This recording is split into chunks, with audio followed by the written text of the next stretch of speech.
የብርሃን የሞባይል ባንኪንግ እንዴት ተሻሽሏል? ይበልጥ ዘመኗል። በብርሃን ፍጥነት ያሻውትን የሚፈጽሙት ጊዜውን የሚመጥን የሞባይል ባንኪንግ አገልግሎት ከብርሃን ባንክ። እስኪ መተግበሪያውን አፕዴት ያድርጉና አዲሱን አቀራረብ ይመልከቱ። የሚፈልጉትን በሙሉ በፍጥነት በቀላሉ ወዲያውኑ ገንዘብ ወደ አካውንት እንዲሁም ወደ ዋሌት መላክ፣ ክፍያዎችን መፈጸም፣ የአየር ሰዓት መሙላት፣ ስቴትመንት ማውጣት፣ ቀሪ ሂሳብ መጠየቅና ሌላም ሁሉንም በቀላሉ።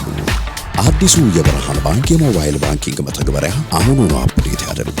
ብርሃን ባንክ እንደ ስማችን ብርሃን ነው ስራችን።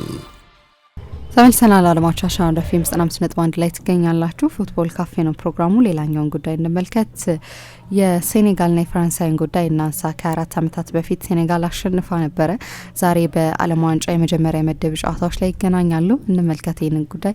ያው ጥሩ ጨዋታ ልናይ ከምንችልባቸው የምድብ ፕሮግራሞች መካከል አንደኛው ነው። ልክ ነው። ገና የዓለም ዋንጫ ለነገሩ ከባዱ ድልድል ይሄኛው ይመስለኛል። ምክንያቱም ኖርዌይም አለችበት እዚሁ ምድብ ውስጥ። ፈረንሳይ፣ ኖርዌይ፣ ሴኔጋል የወቅቱ የአፍሪካ ሻምፒዮን እና ካለፉት 3 የአፍሪካ ዋንጫዎች 2ቱን ያሸነፈ በጣም ትልልቅ ተጫዋቾች ያሉት፣ ምንም እንኳ አንዳንዶቹ ተጫዋቾች በብሔራዊ ቡድናቸው የመንገዱ መጨረሻ ላይ የደረሱ ቢሆንም ግን በጣም ትልልቅ የሴኔጋል ብሔራዊ ቡድን ወርቃማ ትውልድ የሚባል እና ዋንጫዎች እያሸነፈ ያለ ስብስብ ነው እና ገና የምድብ ድልድሉ ይፋ ከሆነበት ጊዜ ጀምሮ ያንን ጨዋታ ለማሰብ አይቻልም። በሴኡል የተደረገውን ሜይ 31 የተደረገውን እና ፈረንሳይ የወቅቱ የዓለም ሻምፒዮን የነበረው የወቅቱ የአውሮፓ ሻምፒዮን የነበረው ያኔ ደግሞ የኮንፌዴሬሽን ዋንጫ ካሁኑ የበለጠ ከፍ ያለ ግምት ትኩረት ያገኝ ነበር። የዓለም ዋንጫ አስተናጋጅ ሀገር ከዓለም ዋንጫ በፊት 1 ዓመት አስቀድሞ በየኦድ አመቱ በጎዶሎ ቁጥር የኮንፌዴሬሽን ውድድር ይደረግ ነበር እና በዛ ውድድርም ላይ የፈረንሳይ ብሔራዊ ቡድን ሻምፒዮን ነበር።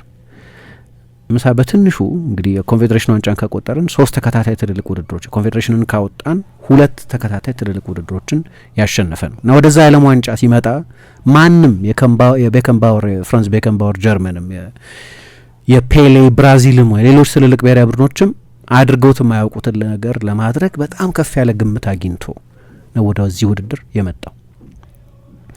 የዓለም ሻምፒዮን ይሆናል ወይ ፈረንሳይ ወይ በዓለም ዋንጫው ላይ በጣም አስደናቂ እግር ኳስ ተጫውቶ ማጣሪያውን ያለፈው የማርሴሎ ቢየልሳ የአርጀንቲና ብሔራዊ ቡድን ከሁለቱ አንዱ የዓለም ሻምፒዮን ይሆናሉ የሚለው ግምት በጣም ከፍተኛ ነበር። ብራዚል አልተጠበቀም ያንን የዓለም ዋንጫ ያሸነፈ። መቼስ ብራዚልን ጭራሽ ከግምት ውጪ ማድረግ አይቻልም ብራዚል ባለው የዓለም ዋንጫ ግዙፍ ታሪክ ምክንያት።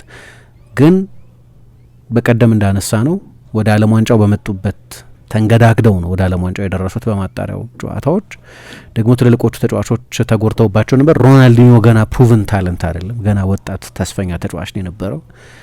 የእንግሊዝ ብሔራዊ ቡድን ግምት ተሰጥቶት ነበር ከስቬን ዮራን ኤሪክሰን በፊት። ግን ማስታውሰው ዴቪድ ቤካም በጣም ትልቅ ተጫዋቻቸው ነበር ያን ጊዜ። እንግሊዝ ብሔራዊ ቡድን ትልቅ ተጫዋች ነበር። ግን ማንቸስተር ዩናይትድ ከዴፖርቲቮ ላካሮኛ ጋር በቻምፒየንስ ሊግ ሲጫወት ለአርጀንቲና ብሔራዊ ቡድን እንኳ አልተጠራም። ግን አንድ አልዶ ዱሸር የሚባል ተጫዋች ነበር እና እሱ ጥፋት ሰርቶበት ዴቪድ ቤካም ለዓለም ዋንጫው የመድረሱ ጉዳይ በጣም አጠራጣሪ ነበር።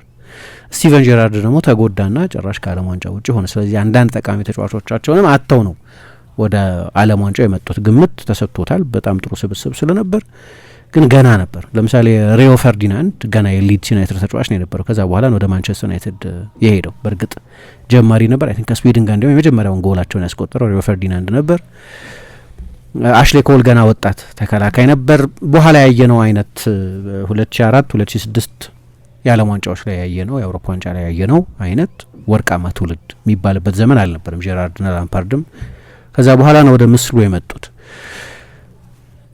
ፖርቱጋል አልተሳተፈም የዓለም ዋንጫው ላይ ማጣሪያው ማለፍ አልቻለም። ሆላንድ አልተሳተፈም የዓለም ዋንጫው ላይ ማጣሪያውን ማለፍ አልቻለም። የጣሊያን ብሔራዊ ቡድን በብዙ በዳኝነት በደልም ቢሆን በኮሪያ ተሸንፎ ነው ከውድድር ውጭ የሆነው። ስለዚህ አውትራይት ፌቨራይትስ የሚባሉት 2ቱ ብሔራዊ ቡድኖች ነበሩ። በተለይ ፈረንሳይ ዚዳን ያንን በሃምደን ፓርክ በተደረገ ቻምፒየንስ ሊግ ፋይናል ያንን አስደናቂ የቻምፒየንስ ሊግ ጎል ሌቨርኩዘን ላይ ያስቆጠረ የቻምፒየንስ ሊግ ፋይናል ጎል የዓለም ዋንጫ ጎል ያስቆጠረ ነው። ቲየሪ ኦንሪ የፕሪሚየር ሊግ ከፍተኛ ጎል አስቆጣሪ ነበር። ከአርሰናል ጋር 2 ዋንጫዎች አሸንፏል በዛ አመት። ጂብሪል ሲሴ ኦግዜር ውስጥ የተጫወተ ከፍተኛ ጎል አስቆጣሪ ነበር። ጊሩ ነበሩ አሰልጣኝ የነበሩት። የቻምፒየንስ ሊግ ቡድን ነበር ኦግዜር። ዳቪድ ትሬዜጌ ዩቬንቱስ ውስጥ እየተጫወተ የሴሪያው ከፍተኛ ጎል አስቆጣሪ ነበር። ዩሪ ጆርካይፍ አላቸው እዛ ቡድን ውስጥ። ሱሊቫን ዊልትወርድ አላቸው። ፓትሪክ ቪየራ አላቸው። ያኔ ለቶማስ ሻፍ ቬርደር ብሬመን ይጫወት የነበረው ዮዋን ሚኩ የሚባል ተጫዋች ነበራቸው። የ2000 የአውሮፓ ዋንጫ ካሸነፉት ተጫዋቾች መካከል በጣም አስደናቂ ነበር ለእኔ። ከዓለም ዋንጫው ካሸነፈው ቡድን የአውሮፓ ዋንጫውን ያሸነፈው ቡድን የተሻለ ቡድን ነው። የአሰልጣኝ ለውጥ አድርገዋል። ኤሜዣክ ለቀቁ። ከዛ ውድድር በኋላ የእሳቸው ምክትል የነበሩት ሮጀር ሌሜር የቡድኑ አሰልጣኝ ሆኖ ሬኔ ዢራር ነበር የእሳቸው ምክትል የነበሩት። የተሻለ ፉትቦል የተጫወተው ዩሮ ላይ ነው። ዩሮ ላይ ከነበሩት መካከል 17ቱ ነበሩበት። አንዳንዴ እንደ ዴሾ አይነቶቹ ተጫዋቾች ቢለቁም እና ትልቅ ተጫዋች ቢሆንም በጣም ከፍተኛ ግምት ነበር እዛ የስፔን የፈረንሳይ ብሔራዊ ቡድን የዓለም ዋንጫውን ያሸንፋል የሚል። ከሴኔጋል ጋር ነው የመጀመሪያ ጨዋታው ሲደረግ እና ደግሞ ይሄ ዝም ብሎ የእግር ኳስ ጨዋታ አይደለም። የኮሎኒያል ፓስት ያለውን የቀኝ ገዢ ሀገር የሆነችዋን ሴኔጋልን ተገዢ የነበረችው ሴኔጋል በሁለቱ መካከል ነው ጨዋታው የሚደረገው። ስለዚህ ትልቅ ሲምቦሊዝምም ነበር። ዝም ብሎ ጨዋታ አልነበርም። ግን ግምቱ በሙሉ ለፈረንሳይ ያደላ ነው። እንዲያውም በኋላ ሳነሳው ብሩኖ ሜትሱ በሚያሳዝን ሁኔታ በህይወት የሉም። ትልቅ ፊገር ናቸው። ያ ጸጉራቸው፣ ለየት ያለ አለባበሳቸው፣ የሰሩት ቡድን፣ ለአፍሪካ ያላቸው ፍቅር ሁሉ በጣም ሁሌ አእምሮ ላይ የሚመላለሱ አሰልጣኝ ናቸው ብሩኖ ሜትሱ። አሁን ካረፉም ለነገሩ ረጅም ጊዜ ሆኗቸዋል። የፈረንሳይን እግር ኳስ ወደ ካርታው የሴኔጋልን እግር ኳስ ወደ ካርታው ያመጡት እሳቸው ናቸው። ሌሎች ትልልቅ አሰልጣኞች አሰልጥነዋል ይገባኛል። ከዛ በፊት ኦምሪ ሚሼል፣ ክሎድ ለሩዋ፣ ሌሎችም አሰልጣኞች ግን ብሩኖ ሜትሱ በጣም ትልቅ የሴኔጋል እግር ኳስ ባለውለታ ናቸው። እዛው ፈረንሳይ ሴዳን የሚባል ክለብ ያሰለጥኑ የነበሩ ናቸው። ሴዳን ያኔ የሊገ ቡድን የነበረው እና በሴውል ሴኔጋል አሸነፈች ፈረንሳይን እና ዝም ብሎ የእግር ኳስ ጨዋታ ብቻ አልነበረም። ቅድም እንዳልኩት በሁለቱ ሀገራት መካከል ያለው ግንኙነት ሌላ አይነት ስለሆነ ግን ፈረንሳዮቹ ውስጥ ግን ጥርጣሬ መግባት ጀምሮ የነበረው ግን ሜይ 18 2002 የዓለም ዋንጫው ከመደረጉ ከ13-12 ቀን በፊት በስታድ ደ ፍራንስ እዛው ወደ ሩቅ ምስራቅ ከመሄዳቸው በፊት ጨዋታዎች ያደርጉ ነበር እና እዛ ጨዋታ ላይ ደግሞ እኔ ማስታወሰው ጂብሪል ሲሴ የኢትዮጵያ ብሔራዊ ቡድን የኢትዮጵያ ታዳጊ ቡድን ዲየጎ ጋርዜቶ ያሰለጠኑት ወደ አርጀንቲና በሄደበት ጊዜ የነ ሃቪየር ሳቪዮላ የነ አንድሪያስ ዲአሌሳንድሮ የነገሱበት ውድድር ላይ የፈረንሳይ ብሔራዊ ቡድን ተጫዋች ነበር። አይ ቲንክ 6 ጎል አስቆጥሮ ፈረንሳይ በጊዜ ባትወጣ ኖሮ ምናልባት ቶፕ ስኮረር ይሆን ነበር። ግን ለፈረንሳይ ብሔራዊ ቡድን ከአመት በኋላ ነው የተጫወተው እና የእሱ መምጣት ደግሞ በጣም አስፈሪ ተጫዋች ተደርጎ በኋላ ለሊቨርፑል ተጫውቷል። በጣም አስፈሪ ተጫዋች እንደገና ፈረንሳይ ያገኘች 3 ኃይለኛ አጥቂዎች አሏት እየተባለ ግን ውድድሩ ከመጀመሩ በፊት በመጨረሻዎቹ ጨዋታዎች አንድ ጊዜ ከሩሲያ ጋር 0-0 ተለያየች በሶምዴኒ፣ ሌላ ጊዜ በቤልጅየም 2-1 ተሸነፈች እና ምን እየሆነ ነው የሚል ጥርጣሬ ነበር። በነዛ ጨዋታዎች ላይ ዚዳንና ክሎድ ማኬሌሌ አልነበሩም። ምክንያቱም ከሪያል ማድሪድ ጋር የቻምፒየንስ ሊግ ፋይናል ጨዋታ ላይ ተጫውተው ስለነበር ሁለቱ የፈረንሳይ ብሔራዊ ቡድን ተጫዋቾች እነሱ ናቸው። ግን ማኬሌሌ ጀማሪ አልነበርም። ቢኖርም ኖሮ ውድድሩም ሲጀመር ጀማሪ አልነበርም። ፓቲና ቪየራ ናቸው የፈረንሳይ ብሔራዊ ቡድን አማካዮች የነበሩት። ስለዚህ ጥርጣሬ ነበረ። ከዛ የውድድሩ ከመጀመሩ የመጨረሻው ጥርጣሬ የነበረው እነዚያ 2 ጨዋታዎች ላይ ነው። ግን ማንም ሰው ፈረንሳይ ዓለም ዋንጫ ላይ እንደ መጀመሪያዎቹን 3 ጨዋታዎች ከሴኔጋል ጋር፣ ከዛ ከኡሩጓይ ጋር፣ ከዛ ከዴንማርክ ጋር ተጫወታ አንድም ጎል ሳታስቆጥር 1 ነጥብ ብቻ ይዛ ከዓለም ዋንጫው ትወጣለች ብሎ የጠረጠረ ሰው አልነበርም። ግን ሌላ መጥፎ ዜና ነበራቸው። ሮቤር ፒሬስ በአርሰናል ውስጥ በጣም በድንቅ ሲዝን እያሳለፈ የነበረው ተጫዋች በፌብሩዋሪ ከኒውካስል ጋር በነበረ የኤፍኤ ካፕ ጨዋታ የኃይለኛ የጉልበት ጉዳት ገጠመውና ለረጅም ወራት ከሜዳ የሚያርቅ ዓለም ዋንጫውም እንደሚያልፈው የተረጋገጠ ነበር። እኔ ታይሚንጉም ግራ ይገባኛል። ከደቡብ ኮሪያ ጋር የተጫወቱት ጨዋታ 5 ቀን 4 ቀን ሲቀረው ነው ጨዋታ የተደረገው እና ዛ ጨዋታ ላይ ነው ደግሞ ዚዳን አርፍዶ የመጣው ተጫዋች የተጎዳው እና ዚዳንም ፒሬስም የሉም ማለት 2 የመጀመሪያ 11 ውስጥ የሚካተቱ ተጫዋቾች አልነበሩ ማለት ግን ብዙ ተጫዋቾች ነበሯቸው። ምንም ስጋት አልነበርም ሴኔጋልን አያሸንፉ የሚል ጥርጣሬ ማንም ሰው ላይ አልነበርም። ግን የማይጠበቀው ሆነ። ብሩኖ ሜትሱ የበለጠ ዲፌንሲቭ የሆነ 4-1 ፎርሜሽን ይዘው መጡ። ሁለቱን ቻናሎች ዘጉ። እንግዲህ አሁን በዚያ ጊዜ ከነበሩት ቅሬታዎች መካከል አንደኛው በፈረንሳይ ብሔራዊ ቡድን ቲየሪ ኦንሪን ቬንገር እንደገና አጥቂ አድርገውታል። ኃይለኛ አጥቂ አድርገውታል። የፕሪሚየር ሊግ ቤስት አጥቂ፣ ከአውሮፓ ቤስት አጥቂዎች መካከል አንዱ አድርገውታል። ከክንፍ ተጫዋችነት መጀመሪያ ሲያስጀምሩት 17 ዓመቱ ላይ ያለ የሞናኮ አሰልጣኝ ሆነው አጥቂ አድርገው ነው ያስጀመሩት።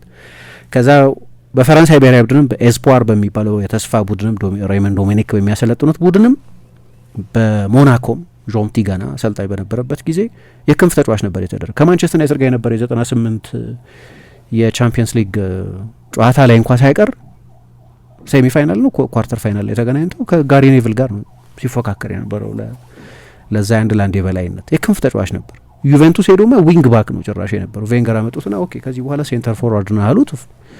ፈርጉሰን አሌክስ ፈርጉሰን በዛ አርሰናል ቡድን ውስጥ ትልቁ አብዮት የሚሉት ቲየሪ ኦንሪን አጥቂ ማድረጋቸው ነው ይላሉ። ግን ሮጀር ሌመር ወደ ግራ ክንፍ መለሱት።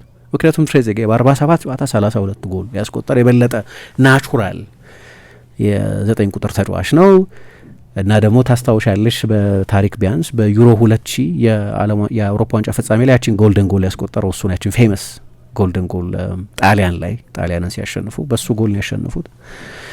ግን ኦንሪ ክንፍ ላይ ነው ያለው። ስለዚህ ያንን መስመር መዝጋት ነበረባቸው በኃይለኛ የመከላከል ተጫዋቾች ፈርዲናንድ ኮሊና ሙሳ እንዲያይ፣ በዛኛው ክንፍ በኩል ኦማር ዳፍ እና የበለጠ የመከላከል ኃላፊነት የነበረው ግን የቡድኑ 10 ቁጥር ካሊሉ ፋዲጋ ሁለቱ ነበሩ በቻናሎች በኩል። በጣም የተዋጣለት የመከላከል አደረጃጀት ነበራቸው። ግን ዝም ብሎ ባስ ፓርክ ያደረገ ቡድን አልነበርም። በመልሶ ማጥቃት ደግሞ በጣም ኃይለኛ ተጫዋቾች ነበሩት። ኦንሪ ካማራ ነበራቸው። ከሁሉ በላይ የዛ ዘመን ትልቁ ኮከብ አሁንም የሴኔጋል የምንጊዜም ትልቁ ተጫዋች እኔ ነኝ የሚለው ኤልሃጂ ዲዩፍ ማኔ እኮ ይበልጣል ሲሉት ለእኔ አይደራረሱ። ማኔ ኦፍኮርስ ይበልጠዋል ብቻ ሳይሆን በተለይ በአቺቭመንቱ ጥያቄ የለውም ይበልጠዋል። አይ ሄድና ፈረንሳይ ውስጥ አንዱን ሰው ከፕላቲኒ ዚዳን ይበልጣል ብለህ ተናገር መልሱን ታገኘዋለህ አለ። እኛም ጋናና ማኔ ከዲዩፍ ይበልጠዋል። እንዴት ትላንትና ቃለ ምልልስ ሳይሆን እንደዛ ሲል እየሰማሁት ነበር። ስለ ራሱ በችሮታ በቸርነት ነው የሚናገረው ዲዩፍ። ግን ያኔ እውነቱን ለመናገር በጣም አስደናቂ ነበር። ለብዙዎቻችን ኤልሃጂ ዲዩፍን ያወቅነው 2002 የአፍሪካ ዋንጫ ላይ ነበር እና ጎሉ ሲቆጠር ፍራንክ ለበፍን መጀመሪያ ኳሱ የተቀመው ከዩሪ ጆርካይፍ ነው። እንግዲህ በዚዳን ቦታ የተጫወተው እሱ ነበር። ሚኩ ይሰለፋል የሚል ግምት ነበር፣ ግን እሱ ነው የተጫወተው። ከዛ ከሱ ኳሱ ተቀማ እና ለዲዩፍ ተሰጥቶ አይ ቲንክ ፋዲጋ ነው የቀማው። ወደ መሀል እንዲገባ አልታዘዘም። በኋላ ሲናገር እንደሰማ ነው እሱ ቻናሉን እንዲዘጋ ነበር የተፈለገው። ቅድም እንዳልኩት ከኦማር ዳፍ ፊት ነበር ይጫወት የነበረው፣ ግን በራሱ ኢንስቲንክቲቭ በሆነ ወደ ነፍሳዊ ምክንያት ወደ መሀል ሜዳ ገባና ኳሱን ኢንተርሴፕት አድርጎ ኤልሃጂ ዲዩፍ ሰጠው። ኤልሃጂ ዲዩፍ ነው መጀመሪያ ፍራንክ ለበፍን እኔ ለቼልሲ ሲጫወት ነበር እሱን እንዳይሆን አልጎ አለፈው። ከዛ በኋላ ነው ኳሱን ወደ ሳጥን የላከው። ፈረንሳዮቹ ማጽዳት አልቻሉም። ኢማኑኤል ፐቲም ፋቢየን ባርቴዝም ግብ ጠባቂው እሱ ነበር እና በኋላ አሁን ሌላ በህይወት የሌለ የዛ የሴኔጋል ብሔራዊ ቡድን ትልቅ ተጫዋች ፓፓ ቡባ ዲዮፕ ያቺን ጎል አስቆጠረ። ከዛ ጎሉን ካስቆጠረ በኋላ ወደ አንደኛው የማዕዘን ምት መምቻ ላይ ሄዶ መለያውን አውልቆ የማዕዘን ምት መምቻ ቦታ ላይ የሚተከለውን ዘንግ ይዞ ክብ ሰርተው ሲጨፍሩ ምናምን ሁሉ በቃ የሰዎች ትውስታ ውስጥ የሚቀመጥ አይነት። ፈረንሳይ 3 ጊዜ ብረት መልሶባቸዋል። ቲየሪ ኦንሪ ከሳጥን ውጪ፣ ዳቪድ ትሬዜጌ አንድ ጊዜ እንደዚህ። ግን በኋላ ደግሞ ፋዲጋም 2-0 ሊያደርገው ይችል ነበር። እነሱም ብረት መልሶባቸዋል። እናስታውሳለሁ። ከዛ እንዲያውም ትዝ የሚለኝ የነ መንሱር አብዱል ቀኒ ኢትዮ ስፖርት ጋዜጣ ያኔ ነበር መታተም ጀምሮ የነበረው። ከዛ በፊት አይ ቲንክ 1 አመት ምናምን ሆኖት ይሆናል። ያኔ ከኢትዮጵያ የመጀመሪያ ባለ 16 ገጽ ጋዜጦች መካከል አንደኛው ነው። ከዛ በፊት ሁሉም የስፖርት ጋዜጣ 8 ገጽ ጋዜጣ ነው የነበረው። የጋዜጣ ዘመን ነበር ያን ጊዜ፣ ኢንተርኔት ዘመን አልነበረም። ላሚዘራብል የሚል ትልቅ ድርሰት አለ እኛ ሀገር። መከረኞቹ ምንዱባን ምናምን ተብሎ የተተረጎመ መጽሐፍ ማለት ነው፣ የቪክቶር ዩጎ መጽሐፍ። ፈረንሳዮችን ላሚዘራብል ብሎ ከፊት እንዳወጣቸው ሁሉ ትዝ ይለኛል። የኔ ሜሞሪ ውስጥ አለ እሱ እና አሸነፈቻቸው ሴኔጋል ፈረንሳይ እና ከዓለም ዋንጫ ትልልቅ ድሎች መካከል ትልልቅ ያልተጠበቁ ውጤቶች መካከል አንደኛው ስትመረምሪው እንደዛ አይደለም። ሴኔጋል ሲሪየስሊ በጣም ጥሩ ቡድን ነበር። በጣም ትልቅ አንደርዶግ ስቶሪ አድርጌ አላየውም። ግን ከውድድሩ በፊት ይሰጥ ከነበረው ግምት የፈረንሳይ ብሔራዊ ቡድን ከነበረው የስብስብ ጥራት እና ከዛ በፊት በነበሩት ውድድሮች ላይ ከነበረው ዶሚናንስ ከዩሮ 96 መጀመር ይችላል። ዩሮ 96 ሴሚ ፋይናሊስት ነበሩ።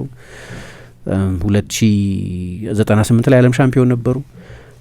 2000 ላይ አውሮፓ ሻምፒዮን ነበሩ። 2001 ላይ ኮንፌዴሬሽን ሻምፒዮን ነበሩ። በዛ ላይ ኢንዲቪጁዋል ኳሊቲው የሚገርም ነው። ክሌር ፎንቴን በየጊዜው ተጫዋቾች ያፈልቃል። እንደዚህ ማንም ሰው ሊጠረጥር አይችልም ሴኔጋል ያንን ጨዋታ ታሸንፋለች በሚል። ለዛ ነው እንዲያውም አንድ ሰው ጂዩፍ ነው መሰለኝ በዛ ጊዜ ነው ከሴዳን ከሳሊፍ ዲያጎ ጋር አብረው ወደ ሊቨርፑል የተዘዋወሩት። ሁለቱም ጥሩ ዝውውሮች አልነበሩም። ጀራርድ ሁሊዬ ካኔልካ ይልቅ ነው ዲዩፍን ያስፈረሙት። ስህተት ነበር። የእሳቸው ብዙ ጊዜ ተናግረውታል። ግን ምን ይላል ከራዲዮ ሞንቴ ካርሎ ጋር በነበረው አንድ ቃለ ምልልስ ላይ የሴኔጋል ሁለተኛው የነጻነት ቀን ይለዋል። ሜይ 31 ሁለተኛው የነጻነት ቀን ይለዋል። እንደ አማራት ትራኦሬ አይነቶቹ የዚያ ቡድን አባል አንስማማም።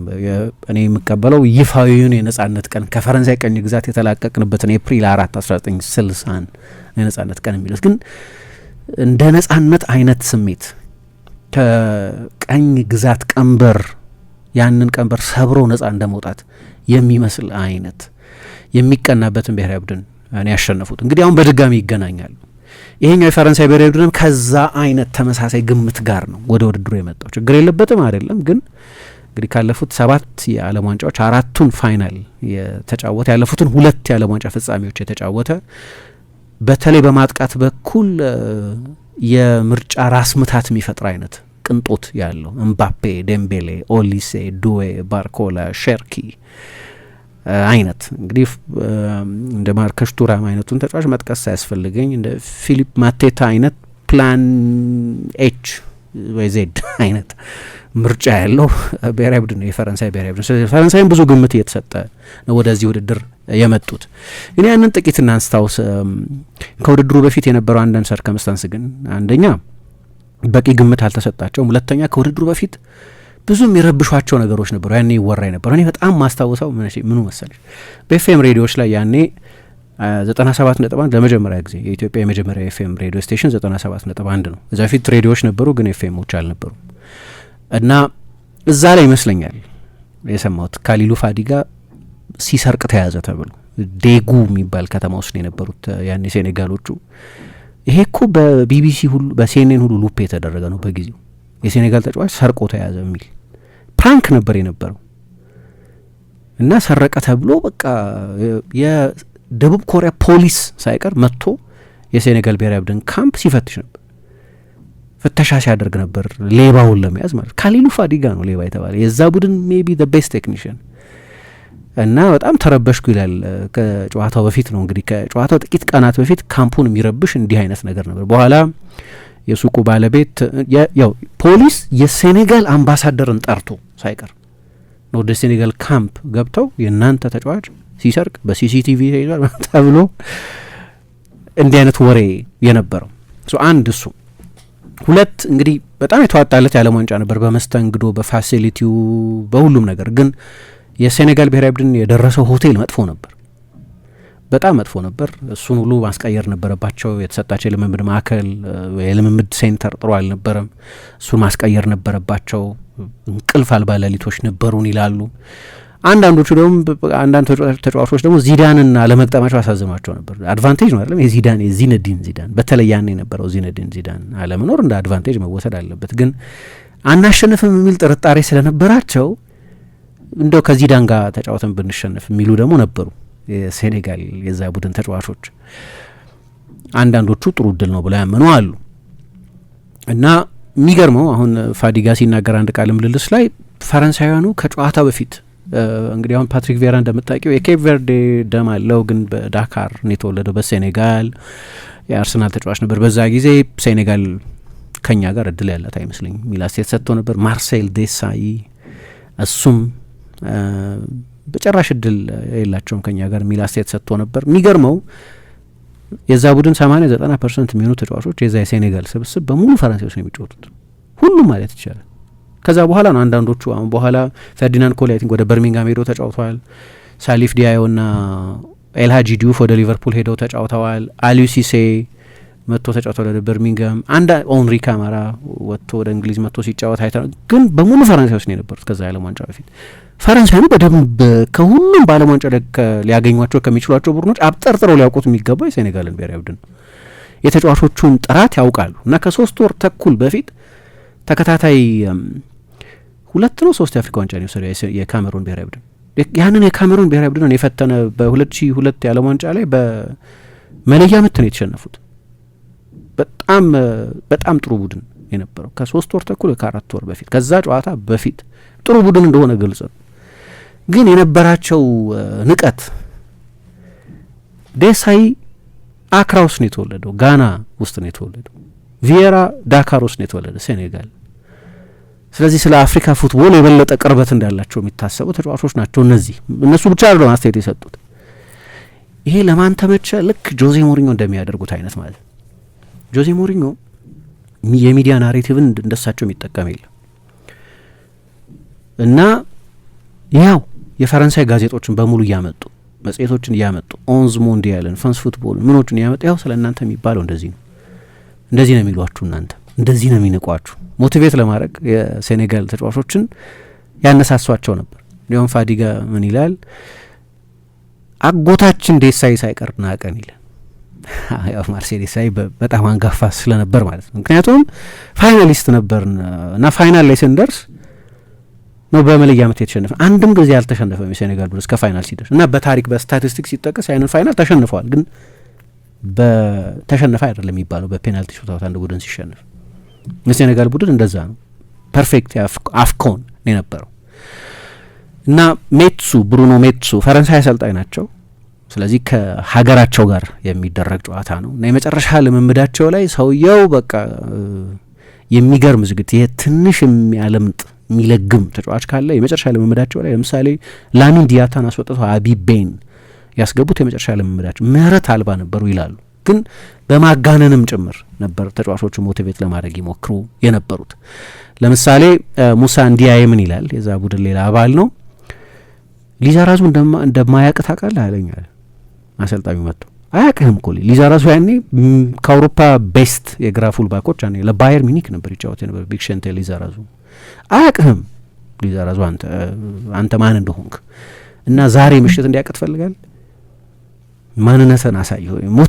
ሞቲቬሽናል ቴክኒክ ነው፣ ግን ብዙ ታክቲክም ነበረው እና እያንዳንዱ ቃል ልክ እንደው የሚናገረውን የቃል ክብደት በሚገባ እንደሚገነዘብ የስነ ልቦና ባለሙያ የተጠና የተጫዋቾቹን ትሪገር የሚያገኝ እና ፈረንሳይ ለሴኔጋል ምን ማለት እንደሆነ በታሪክም የሚታወቅ ስለሆነ ከዛ ግን በቆመ ኳስ ጊዜም ለምሳሌ እሺ ማን ነው የማዕዘን ምት ላይ እገሌን የሚይዘው ማን ነው? ለእናንተ እስቲ እድል ልስጣችሁ።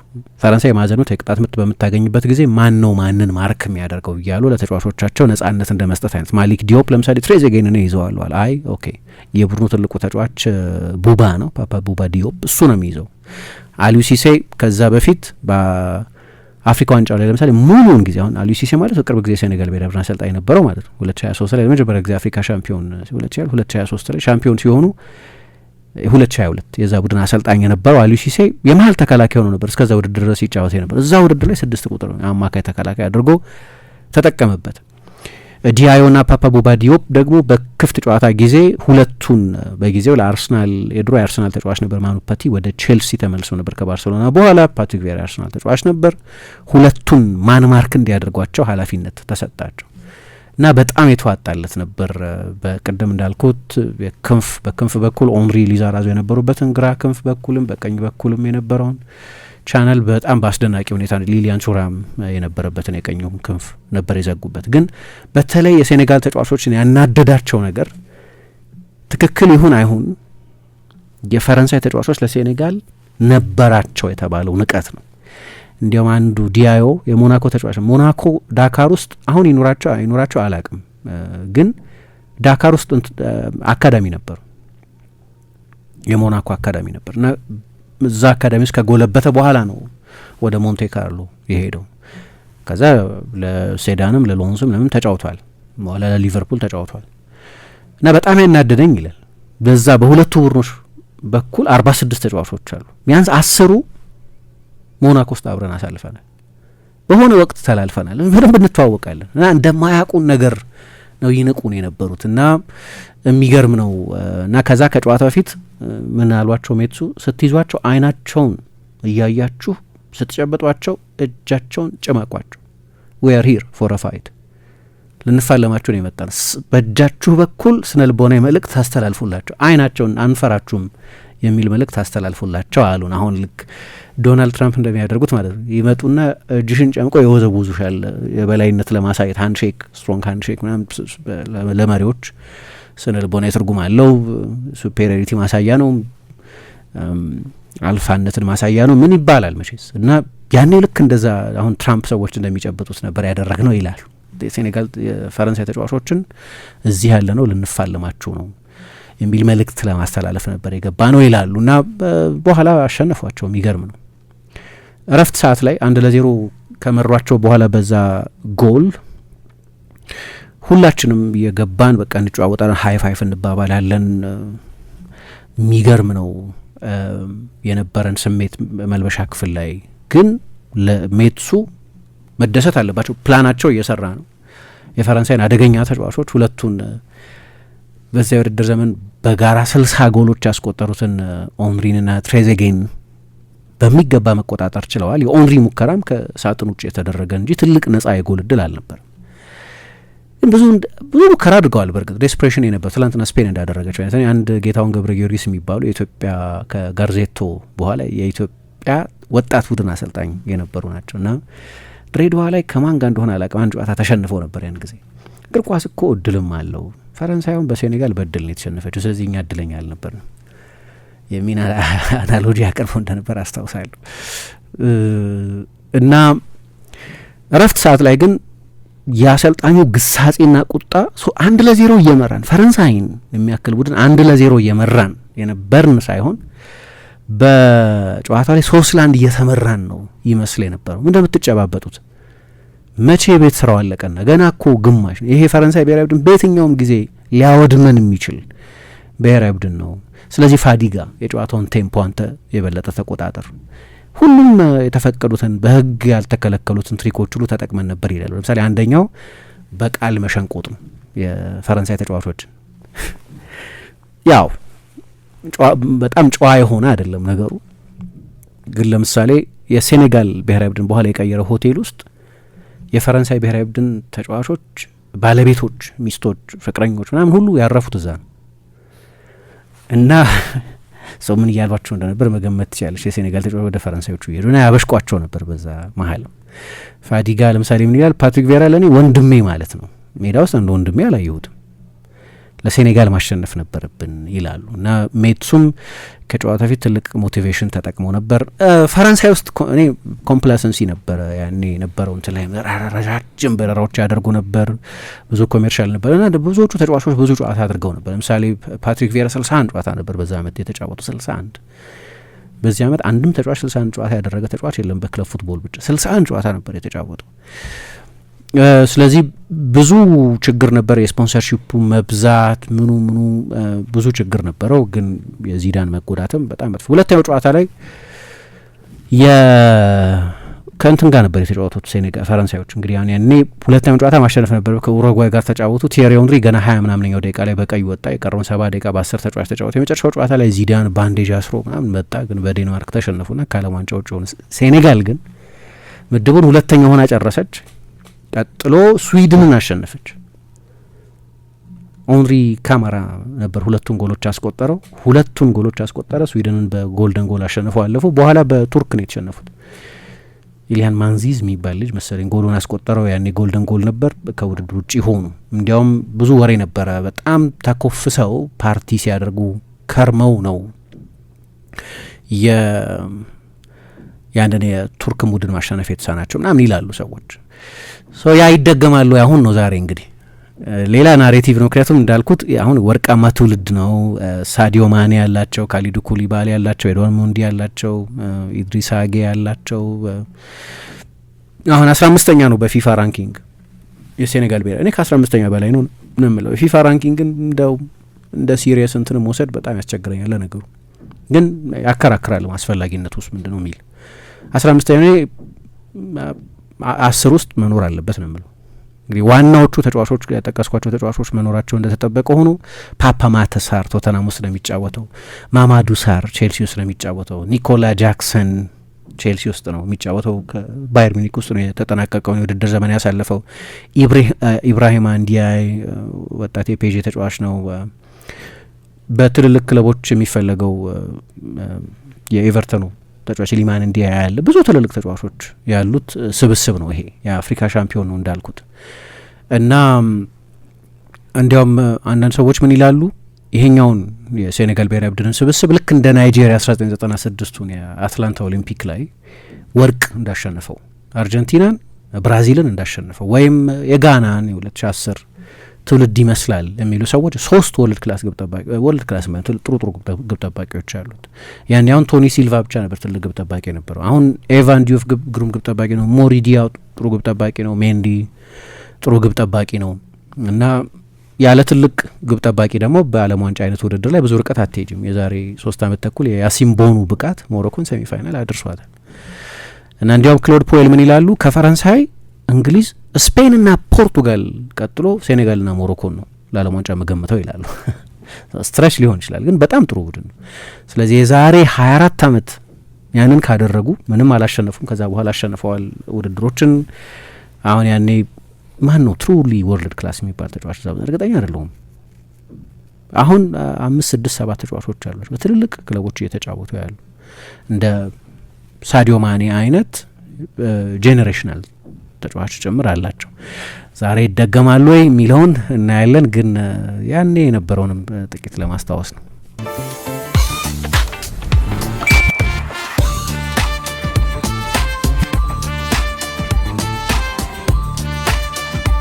የብርሃን የሞባይል ባንኪንጎ እንዲህ ተሻሽሏል፣ ይበልጥ ዘምኗል።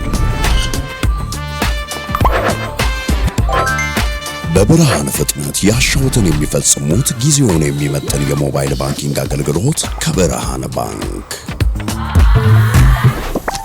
እስኪ መተግበሪያውን አፕዴት ያድርጉና አዲሱን አቀራረብ ይመልከቱ።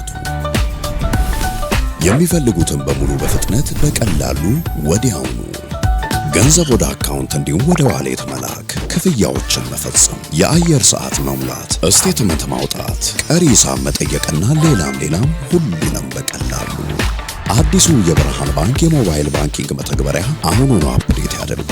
ብርሃን ባንክ እንደ ስማችን ብርሃን ነው ስራችን።